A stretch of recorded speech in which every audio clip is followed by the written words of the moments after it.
You're not stuck, you're undecided. Read that again. Let that single, simple truth settle deep within you.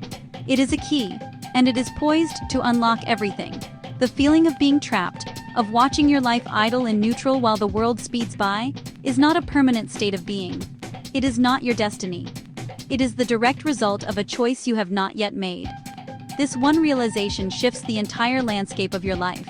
It moves you from a position of victimhood into the driver's seat, where you are the one in control.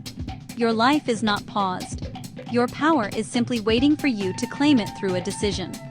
This truth is wonderfully empowering because it gives you a clear path forward. Now, let's get started. The indecision loop is a subtle trap that masquerades as responsible planning. It's the comfortable, well-lit room of overthinking, where you feel safe from the risks of the outside world. It feels productive. It feels like you are being thorough and careful, like you're honoring the weight of the decision. Each new piece of information you gather provides a small, satisfying hit of progress, an illusion of moving forward. You believe that if you just think a little longer, research a little more, analyze every single outcome, you'll finally uncover the perfect risk-free choice, the one that guarantees success and eliminates any chance of failure or regret. So you open another browser tab. You make another pro and con list, the columns growing longer and more convoluted. You ask a friend for their opinion, then another friend, hoping someone else will make the decision for you. You fall down a rabbit hole of YouTube reviews and expert articles. Hours turn into days. Days stretch into weeks, all of it spent caught in this relentless intellectual churning. You are busy thinking about action, with none of the forward movement. It's the paralysis of analysis. This loop is fueled by the myth of the perfect decision. You convince yourself there's one right answer, and all others lead to regret. This mindset turns every choice into a high-stakes test. Every choice feels final and irreversible. The pressure is immense, but life is not a test with only one correct response. It's a laboratory for experimentation. Most decisions aren't permanent. They're steps that give you new information and a new vantage point. They are data points, not destinations. Think about it. You want to get back in shape. Should you join a gym, try a boutique studio, or buy a treadmill? Or maybe it's a career move. Do you take the new job, ask for a promotion, or start your own side hustle? Or a relationship? Do you commit, or do you end it? For the fitness goal, you spend a week comparing memberships, a week watching yoga videos, a week reading treadmill specs. 3 weeks go by, tons of research, not a single push-up. The result is the same as if you had decided to do nothing at all. The cost of this delay isn't just time, it's momentum, it's confidence. It's the quiet erosion of self-trust that happens every time you tell yourself you're going to do something and then you just think about it instead. The way out is simple, but not easy. Choose action over analysis. Choose movement over meditation. To break the cycle, you need to interrupt the pattern. We're going to use a simple tool for this, the 5-second rule. The moment you feel yourself hesitating on a decision you know you need to make, you are going to count down from 5, 4, 3, 2, 1. When you hit 1, you physically move. You don't think, you act. This isn't about making the perfect choice, it's about making a choice to get you unstuck. Put on your sneakers, walk out the door, look up the gym's number and press call. Send that email. Do one small physical thing before your brain has a chance to talk you out of it. This is your first step. Action is the antidote to anxiety. Movement is the cure for indecision. Beneath nearly every prolonged indecision lies a deep fear of commitment. It's a quiet, persistent hum beneath the surface of our choices, often so subtle we don't even recognize it. We tell ourselves we're just being thorough, weighing our options or waiting for the perfect moment. But more often than not, we're simply afraid to choose. And this isn't just about romance. It's about committing to a single path, a single choice, a single version of your future.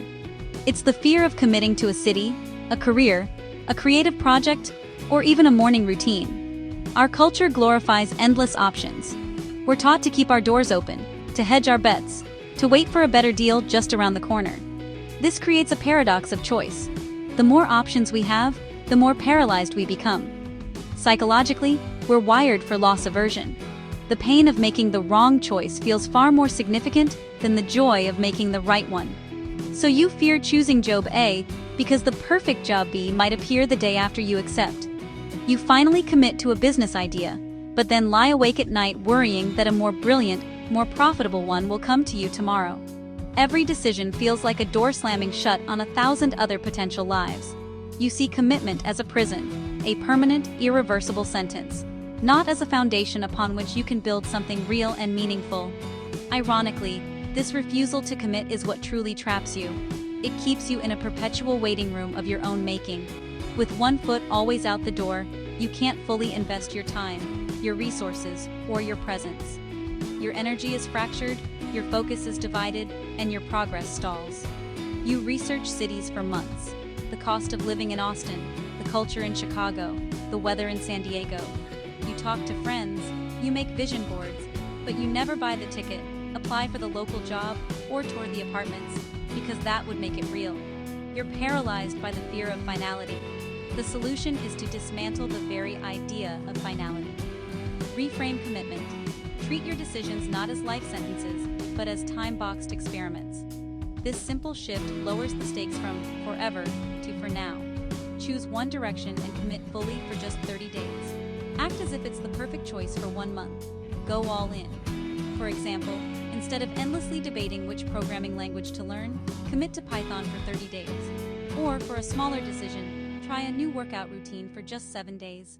The goal isn't to find the perfect answer, it's to gather real-world data. At the end of your experiment, day 7 or day 30, become a scientist. Step back and review the data objectively. Did you enjoy the process? Did you make tangible progress? What did you learn about yourself and the path you chose? Then, you have 3 clear options. Recommit for another cycle, pivot your approach based on what you learned, or consciously decide to try something else entirely. Maybe after 30 days of Python, you realize you hate coding, but love the problem-solving aspect. Your pivot might be to explore data analytics instead. You haven't failed, you've learned. You've turned paralyzing fear into active curiosity.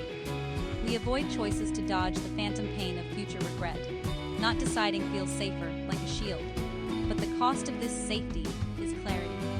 A mind constantly juggling options is a mind at war with itself, a state of chronic low-grade stress that drains your cognitive and emotional resources. A year of dabbling yields a collection of half-started projects, unsold jewelry, unfinished business proposals, a guitar that's gathering dust. Your energy is split a dozen ways. Your progress is negligible. And worst of all, your confidence in your ability to follow through is completely eroded. You rebuild that self-trust not with one giant perfect decision, but with a series of small, kept commitments. It starts by deciding just one thing. Because clarity isn't a prerequisite for action. Clarity comes you take action. We have it backwards. We think we must feel clear, confident, and motivated before we dare to act. We wait for the perfect moment, for a sign from the universe, for a guarantee of success. But that's not how human psychology works. That's not how progress is made. Clarity is not the prerequisite for action. It is the direct result of it. You cannot think your way to clarity. You must act your way into it. It's like learning to swim. No amount of reading about buoyancy will teach you.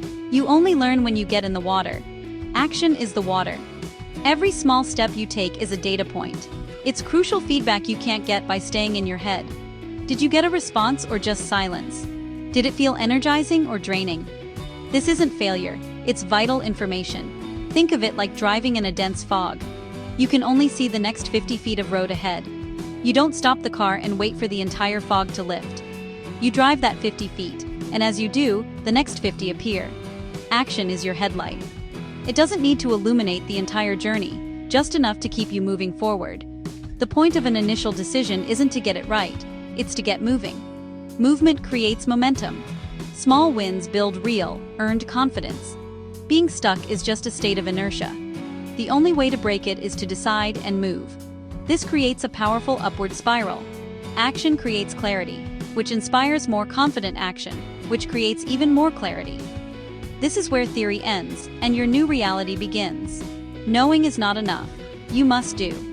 So here is a simple playbook you can implement in the next 10 minutes. First, pick one area where you feel stuck. Be brutally specific. Don't say, my career. Say, updating my LinkedIn profile. Narrow the pressure point. Second, write one clear binary decision about it. Use the words, I will, not I should, or I'll try. I will send one networking email. This removes all ambiguity. Third, and this is the most critical part, Identify one tiny action you can take in the next 5 minutes. Then, use the 5-second rule.